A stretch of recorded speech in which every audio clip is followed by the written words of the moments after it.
चलिए रुक करेंगे छत्तीसगढ़ की खबरों का। छत्तीसगढ़ के कर्मचारियों को दीपावली के पहले सरकार ने बड़ा तोहफा दे दिया है। राज्य सरकार ने कर्मचारियों का महंगाई भत्ता 5% और बढ़ा दिया है। इसके साथ ही कर्मचारियों का महंगाई भत्ता 33% हो जाएगा।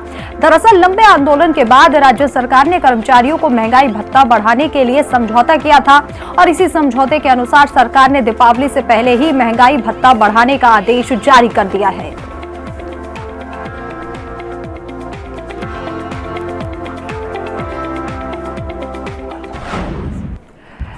गरियाबंद में भी आरक्षण कटौती को लेकर आदिवासी समाज ने कलेक्ट्रेट के आगे धरना प्रदर्शन किया। आदिवासी विकास परिषद के नेतृत्व में बड़ी संख्या में आदिवासी समाज के लोगों ने हाईवे को जाम कर दिया और जमकर विरोध प्रदर्शन किया। 32% से हुए 20% के विरोध में जमकर नारेबाजी की गई।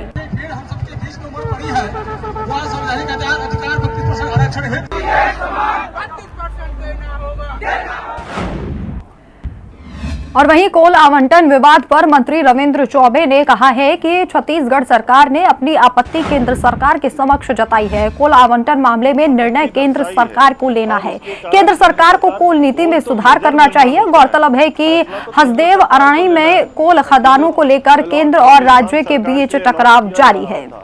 आदरणीय मुख्यमंत्री भूपेश बघेल जी ने उसमें आपत्ति दर्शाई है और उसके कारण केंद्र सरकार कोल तो मेजर मिनरल होता है, फैसला तो केंद्र सरकार को। और वहीं छत्तीसगढ़ में ईडी की कार्रवाई लगातार जारी है। छत्तीसगढ़ में छापेमारी के दौरान ईडी को कुल 6.5 करोड़ कैश मिले हैं। कैश के अलावा सोना चांदी के जेवरात मिले हैं। ईडी ने पहली बार अधिकृत रूप से छापेमारी के दौरान ये जानकारी दी है। ईडी की तरफ से दी गई जानकारी के मुताबिक छापेमारी के दौरान बेहिसाब संपत्ति मिली है।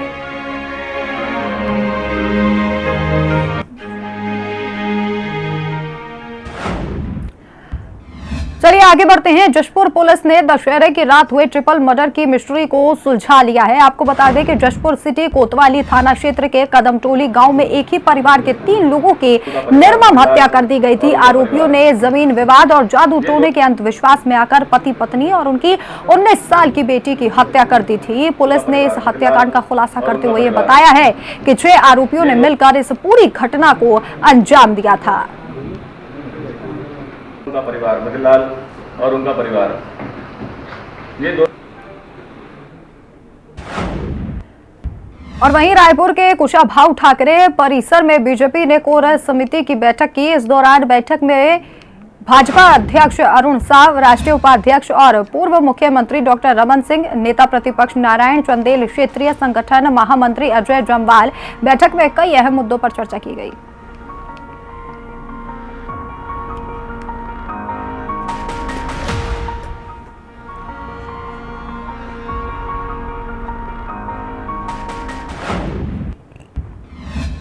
कोरबा में शराब के नशे में धुत एक युवक ने अपनी ही 2 महीने के बच्चे की जान ले ली। बालको थाना क्षेत्र के लालघाट बस्ती का ये पूरा मामला है।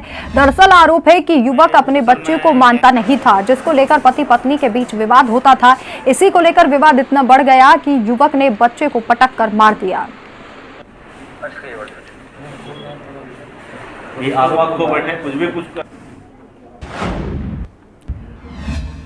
और वहीं मनी लॉन्ड्रिंग केस में गिरफ्तार आईएएस समीर बिश्नोई समेत दूसरे 2 आरोपियों को कोर्ट ने 8 दिन की ईडी रिमांड पर भेज दिया है।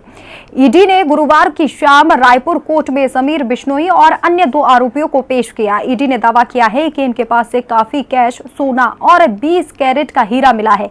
मामले ने राजनीतिक रंग भी अब ले लिया है और कांग्रेस और बीजेपी एक दूसरे पर हमले कर रहे हैं।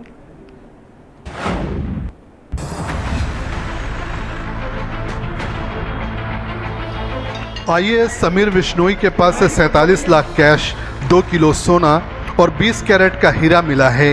ईडी की ओर से सरकारी वकील रमाकांत मिश्रा ने बताया कि तीनों आरोपियों को कोर्ट ने 8 दिन की रिमांड पर ईडी को सौंपा है।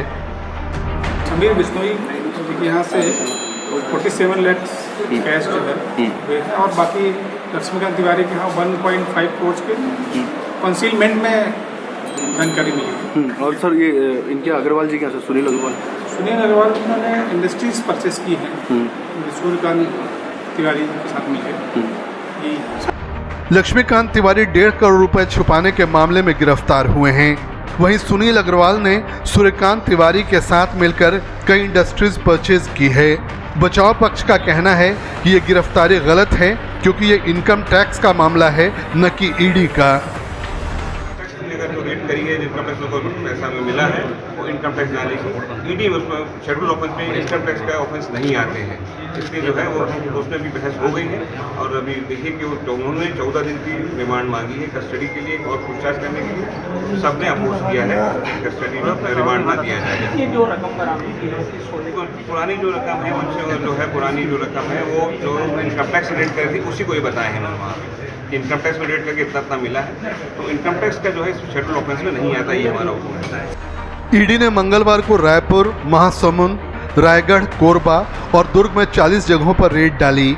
इसमें 3 IAS अफसर, 1 वरिष्ठ राज्य सर्विस कमीशन का नौकरशाह, 1 पूर्व कांग्रेस MLA और उसके व्यवसायी दामाद समेत कई लोगों के घर और दफ्तर पर ईडी ने छापे मारे।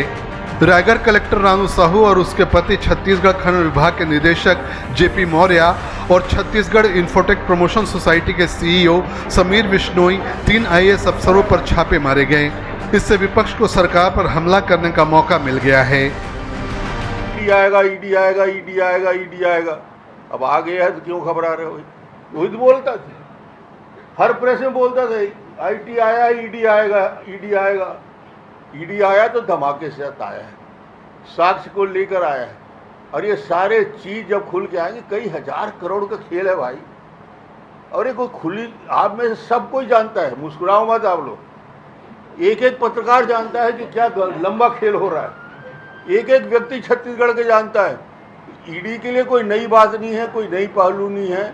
इतना बड़ा आज ये भ्रष्टाचार का खुलासा हुआ है तो मुझे लगता है कि ये सरकार और इस सरकार ने सिर्फ और सिर्फ ना कहीं सड़क बनाया, ना कहीं पुलिया बनाया, ना स्कूल बनाया, ना कोई अस्पताल बनाया।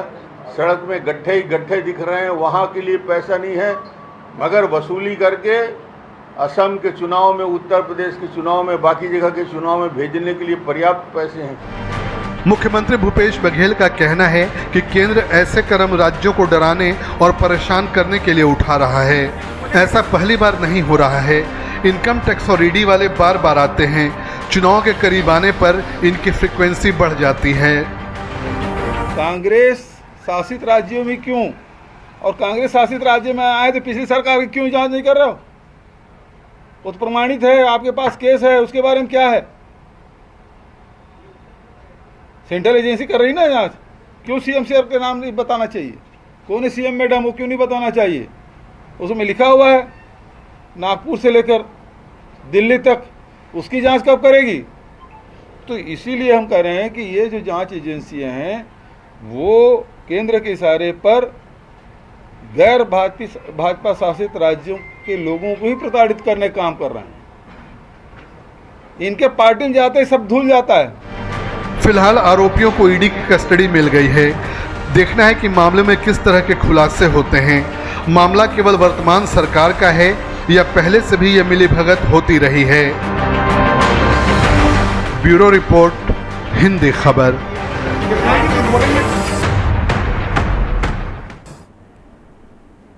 तो फिलहाल इस बुलेटिन में इतना ही। नमस्कार।